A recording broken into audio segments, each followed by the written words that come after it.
नेता प्रतिपक्ष श्री उमंग सिंगार के द्वारा पुनः चरित्र हनन का और झूठ का झुंझुना बजाने का कुत्सित प्रयास किया गया और हास्यास्पद और आत्मविरोधाभासी है कि जो उमंग सिंगार स्वयं विभिन्न आरोपों से घिरे हों, वो आज दूसरों पर आरोप लगा रहे हैं।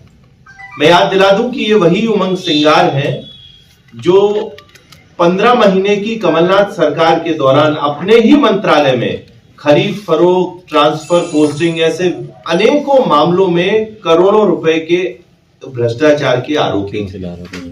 ये वही उमंग सिंगार है जब झारखंड के ये प्रभारी सचिव बने तो वहां पर टिकट बेचने के इन पर आरोप लगाए गए और ये जो आरोप थे ये स्वयं कांग्रेसियों ने लगाए इन पर।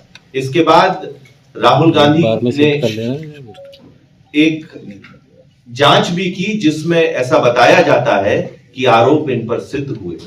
ये वही उमंग सिंगार है जो कभी अपने ही पूर्व मुख्यमंत्री दिग्विजय सिंह को शराब माफिया, रेत माफिया, ब्लैकमेलर बताते थे और आज उनके साथ ही मंच साझा करते हैं।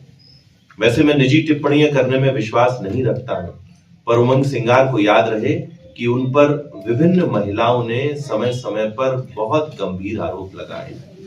एक महिला ने तो उनके स्वयं निज निवास में आत्महत्या की थी। ये समझना होगा कि वो कितनी प्रताड़ित रही होगी।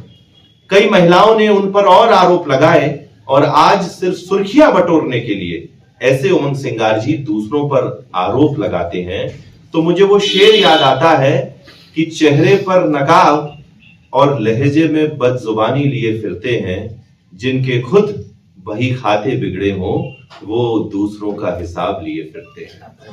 कांग्रेस की अगर मैं बात करूं तो कांग्रेस भ्रष्टाचार का पर्याय है, पर्यायवाची है। C for Congress, C for corruption.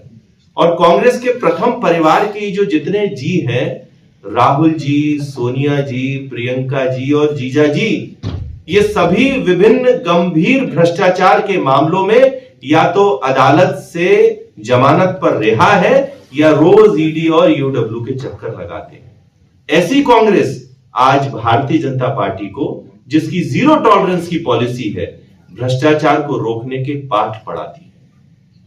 Congress को याद रहे कि इस समय देश में मोदी जी के नेतृत्व में भाजपा की सरकार है और प्रदेश में डॉक्टर मोहन यादव जी के नेतृत्व में भाजपा की ही सरकार है और ये जितनी एजेंसी कार्रवाई कर रही हैं, ये भारतीय जनता पार्टी की जो जीरो टॉलरेंस की पॉलिसी है उसके आधार पर ही कर रही है।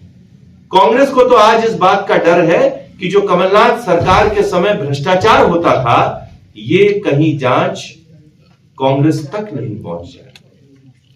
अगर कांग्रेसियों के पास सही में कोई आरोप है, कोई तथ्य है, कोई तर्क है, तो मैं बताना चाहता हूं कि जांच एजेंसियों को उन्हें सौंपना चाहिए। कांग्रेसियों के पास तो इतने बड़े बड़े नेता हैं, जो वकील हैं, वो अदालत का भी दरवाजा खटखटा सकते हैं, पर सिर्फ और सिर्फ राजनीतिक शिगुफेबाजी के लिए, सुर्खियां बटोरने के लिए उमंग सिंगार और जीतू पटवारी जैसे नेता आपस में ही लड़े हुए हैं। कोई कभी बाइट देता है, कोई कभी पत्रकार वार्ता करता है और नया कुछ नहीं होता। मैं बताना चाहता हूं कि दोनों जांच एजेंसियां बहुत गंभीरता से जितने भी भ्रष्टाचार के विषय उस पर कार्रवाई कर रही हैं। किसी व्यक्ति को भारतीय जनता पार्टी की सरकार के समय नहीं छोड़ा जाएगा, पर कांग्रेसी इस तरह की सस्ती लोकप्रियता से बचने का प्रयास करें। और यह देश बाबा साहब के संविधान से चलता है, कांग्रेस के प्रथम परिवार के निवास से लिखी हुई किसी किताब से नहीं। इसलिए संविधान में जो जांच एजेंसियां हैं, जो न्याय प्रक्रिया है, कांग्रेस अगर कुछ उसमें सौंपना चाहती है तो सौंपे, नहीं तो स्वयं अपने आप को सुर्खियों में लाने के लिए ये जो बयानबाजी की जा रही है, ये निंदनीय है। मैं पुनः बताना चाहता हूं, जीरो टॉलरेंस की नीति पर सरकार चल रही है, किसी को नहीं रोका जाएगा। अब कांग्रेस के द्वारा जो आरोप लगाए गए हैं, बहुत डिटेल में तो नहीं जाऊंगा, पर मैं सिर्फ एक छोटी सी बात से बताता हूं कि कितनी आत्मविरोधाभासी आरोप कांग्रेस लगाती है। कांग्रेस की जो दस्तावेज दिया गया है उसमें एक जो नाम आता है वो स्वयं एक कांग्रेस के नेता का है और हास्यास्पद है कि उमंग सिंघार ही उस पर आरोप लगा रहे हैं। तो ये कांग्रेस को बताना चाहिए कि जो कमलेश बघेल है उनका कांग्रेस से क्या नाता है, वे किस गुट से आते हैं और किस गुट से अपना बैर निकालने के लिए आज उमंग सिंघार उनका नाम ले रहे हैं।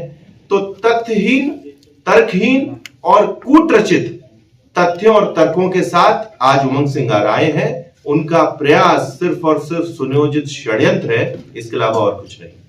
आशीष जी